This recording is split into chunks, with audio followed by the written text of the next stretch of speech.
اب ان نمازوں کے مختلف اجر ہیں.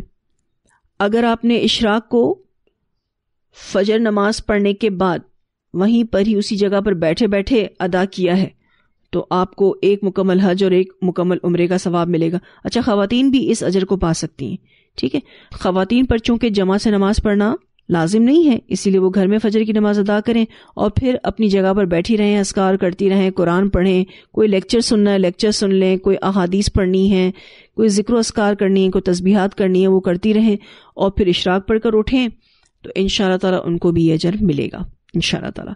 ٹھیک ہے، اور جیسے کہ میں نے آپ کو بتایا کہ اگر آپ فجر پڑھ کے کھڑے ہو جاتے ہیں، پھر آپ بچوں کا بریک فاسٹ بنا رہے ہیں یا بچوں کو اسکول بھیج رہے ہیں، پھر ان کو بھیج کر فارغ ہو کر جیسے اشراق کا ٹائم ہوتا ہے آپ نئے وضو کے ساتھ 2 رکعت ادا کرتی ہیں تو آپ کے تمام گناہ معاف ہو جاتے ہیں. ٹھیک ہے، یہ اجر ہے. پھر اگر آپ دیکھیے تو چاشت کے ٹائم پر آپ نماز ادا کرتی ہیں تو اللہ سبحانہ تعالیٰ آپ کو دن بھر کے لیے کافی ہو جاتے ہیں، اور اس کی وضاحت بھی میں نے آپ کے سامنے کی. آپ کے ہر جوڑ کا صدقہ اللہ تعالیٰ جو ہے وہ قبول کرتا ہے. ٹھیک ہے جی. اور پھر یہ کہ بہت ریکمینڈڈ سنت ہے، نبی اکرم صلی اللہ علیہ وسلم اس کو لازمی طور پر ادا کرتے تھے اور اس کی ترغیب بھی دیا کرتے تھے. جیسے کہ ہم نے ابو ہریرہ والی روایت پڑھی، جیسے کہ ہم نے ابو درداء والی روایت پڑھی، ان دونوں صحابیوں کو آپ صلی اللہ علیہ وسلم نے نماز اشراق پڑھنے کی تاکید کی. ٹھیک ہے، تو کافی ریکمینڈڈ نماز ہے. اگر اللہ تعالیٰ آپ کو ان تینوں نمازوں کی توفیق دے تو سبحان اللہ، کیا ہی بات ہے، الحمدللہ کہیں اس پر. اور اگر آپ کو کسی ایک نماز کا بھی موقع ملتا ہے تو اس کو مس نہ کریں، کیونکہ یہ باعث اجر نمازیں ہیں ساری کی ساری. وہ اشراق ہو گئی، وہ چاشت ہو گئی، یا وہ صلاۃ الاوابین ہو گئی. ٹھیک ہے، انشاءاللہ تعالیٰ امید کرتی ہوں کہ آپ کو جو ہے وہ یہ ٹائمنگز واضح ہوں گے، اور انشاءاللہ تعالی ہم اللہ سے دعا کرتے ہیں کہ اللہ ہمیں بہترین عمل کرنے کی توفیق عطا فرمائیں، کیونکہ نوافل جو ہے نا یہ قرب الہی کا ذریعہ ہے اور بہت بیسٹ فیلنگز ہوتی ہیں. بہت ہی خوبصورت احساس ہوتا ہے جب آپ تہجد پڑھ کے فجر پڑھتے ہیں اور فجر پڑھنے کے بعد پھر اشراق، چاشت اور صلاۃ الاوابین کا اہتمام کرتے ہیں. آپ کا جو مارننگ ٹائم ہے نا وہ بہت زیادہ آپ کو فائدہ مند محسوس ہوگا انشاءاللہ تعالی، کیونکہ فجر اور ظہر میں کافی لمبا ٹائم پیریڈ ہے. ٹھیک ہے، اور اس لمبے ٹائم پیریڈ میں آپ دیکھیے کہ نوافل اگر آپ پڑھ لیتے ہیں نا تو بار بار آپ پھر نماز کی طرف جا سکتے ہیں. ٹھیک ہے، اور پھر اللہ تعالی نے اجر بھی بے شمار رکھے الحمدللہ. یہ بھی اللہ کی محبت ہے کہ آپ اپنے اس کام کے ٹائم میں بھی اللہ سبحانہ تعالیٰ کو یاد کر کے بہترین اجر کما لیں انشاءاللہ تعالیٰ. تو یہاں الحمدللہ ہمارا نماز اشراق کا چیپٹر مکمل ہوا. اگر آپ کا کوئی سوال ہے تو آپ پوچھ سکتے ہیں. ان کا یہ سوال ہے کہ جیسے کہ میں نے کہا کہ یہ نماز اشراق سنت مؤکدہ ہے تو کیا ہم اس کو بلا عذر چھوڑ ہی نہیں سکتے، یعنی عذر کے ساتھ ہی اس کو چھوڑ سکتے ہیں؟ تو ایسا نہیں ہے. دیکھیں جیسے تہجد سنت مؤکدہ ہے بالکل اسی طرح سے اشراق بھی سنت مؤکدہ ہے. ایک سنت مؤکدہ وہ ہوتی ہیں جو آپ فرض نمازوں کے ساتھ پڑھ رہے ہوتے ہیں. ٹھیک ہے، اس کو آپ بلا عذر چھوڑیں گے تو مواخذہ ہو سکتا ہے.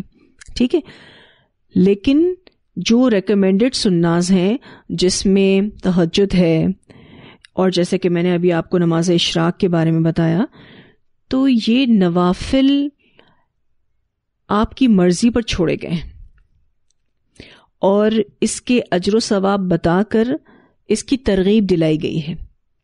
جتنی اس کی فضیلت بتائی گئی ہے اس سے علماء کا کہنا یہ ہے کہ یہ تاکیدی سنت ہے. اس میں ایسا نہیں ہے کہ آپ اس کو عذر کے ساتھ ہی چھوڑیں گے، نہیں. اگر کوئی عذر نہیں بھی ہے تو بھی آپ اس کو چھوڑیں، یہ آپ کی مرضی کے اوپر ہے.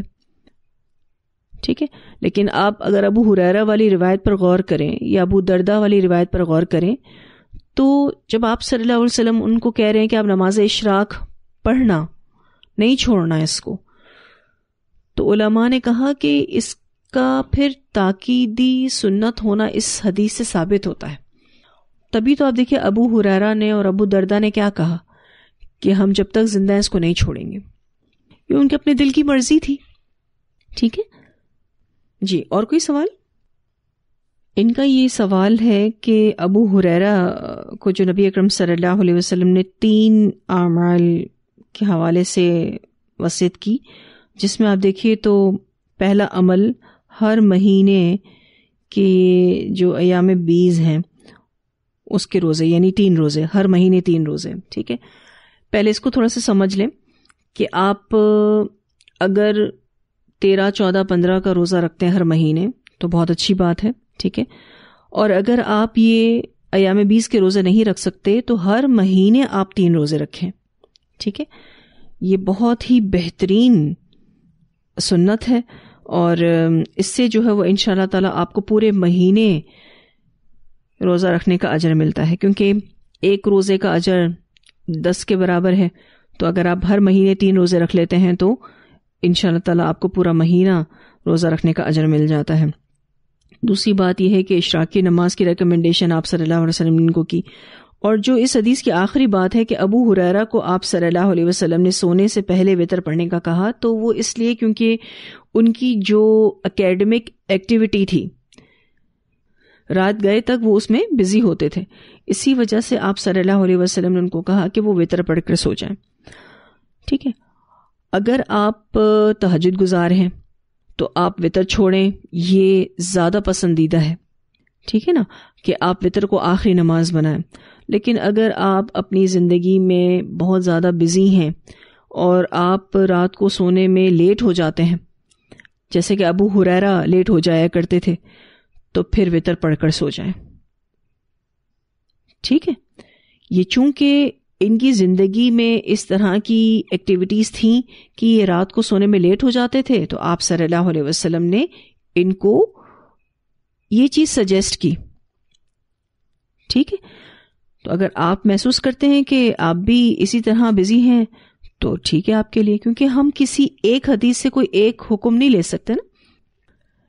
جہاں ہم یہ پڑھتے ہیں کہ نبی اکرم صلی اللہ علیہ وسلم نے تہجد پڑھنے والوں کو کیا کہا کہ وہ وتر کو آخری نماز بنائے. ٹھیک ہے. اور وہاں اگر کوئی اکیڈمکلی بزی ہے، اپنی پڑھائی کی وجہ سے رات گئے تک پڑھتا رہتا ہے، تو پھر آپ صلی اللہ علیہ وسلم نے اس کو کہا کہ وہ وتر پڑھ کر سو جائے. ٹھیک ہے نا. تو آپ کو 2 آپشنز مل جاتے ہیں، کیونکہ ہر انسان کی زندگی فرق ہے نا. ٹھیک ہے. اس وجہ سے جی واضح. ان کا سوال یہ ہے کہ اس اجر کو پانے کے لیے جو اجر حدیث میں بتایا گیا ہے کہ فجر ادا کرنے کے بعد آپ اسی جگہ نماز اشراق کا انتظار کریں اور 2 رکعت ادا کرنے کے بعد آپ کھڑے ہوں، اور ایک مکمل حج اور ایک عمرے کا ثواب آپ کو ملے گا. اس اجر کو پانے کے لیے اگر کوئی بیٹھنے کے بجائے لیٹ کر اذکار کر رہا ہو تو کیا یہی اجر اس کو ملے گا؟ ایکچولی اس عمل کو نا تھوڑا سا ٹف رکھا گیا ہے. ٹھیک ہے. ٹف اس لیے رکھا گیا ہے کہ آپ جب فجر پڑھ لیتے ہو پھر آپ کنٹینیوسلی وہاں بیٹھے رہتے ہو، ظاہر ہے آپ ایک مشقت والا عمل کر رہے ہو نا، تو آپ پھر اجر بھی تو دیکھیں نا کیسا مل رہا ہے. ایک مکمل حج کا اجر، آپ بتائیے مکمل حج جو ہے وہ کتنا مشقت والا عمل ہے. ایک مکمل عمرے کا اجر کتنا مشقت والا عمل ہے. تو ظاہر مشقت تو آپ کو اٹھانی ہے نا. اگر آپ بیٹھے بیٹھے ہی اس کو کریں تو انشاءاللہ تعالی یہ اجر پائیں گے. لیکن اگر کسی کی مجبوری ہے، کوئی فزیکل ایشو ہے، تو پھر آپ اگر ٹیکا بھی لگا لیتے ہیں، پیر بھی لمبے کر لیتے ہیں اپنے، اور اگر آپ لیٹ بھی جاتے ہیں پھر بیٹھ جاتے ہیں، کیونکہ آپ کی صحت جو ہے اس بات کی اجازت نہیں دیتی کہ آپ مستقل بیٹھے رہیں، تو صورتحال میں اللہ سبحانہ تعالیٰ جو ہے وہ آپ کی نیتوں کو جانتا ہے، آپ کے دل کے احساس کو جانتا ہے، اور اللہ کے پاس اجر دینے کی کوئی کمی نہیں ہے. ٹھیک ہے نا. لیکن اس عمل کو یاد رکھیں، تھوڑا سا ٹف بنایا گیا ہے، تھوڑا مشکل بنایا گیا ہے. ٹھیک ہے.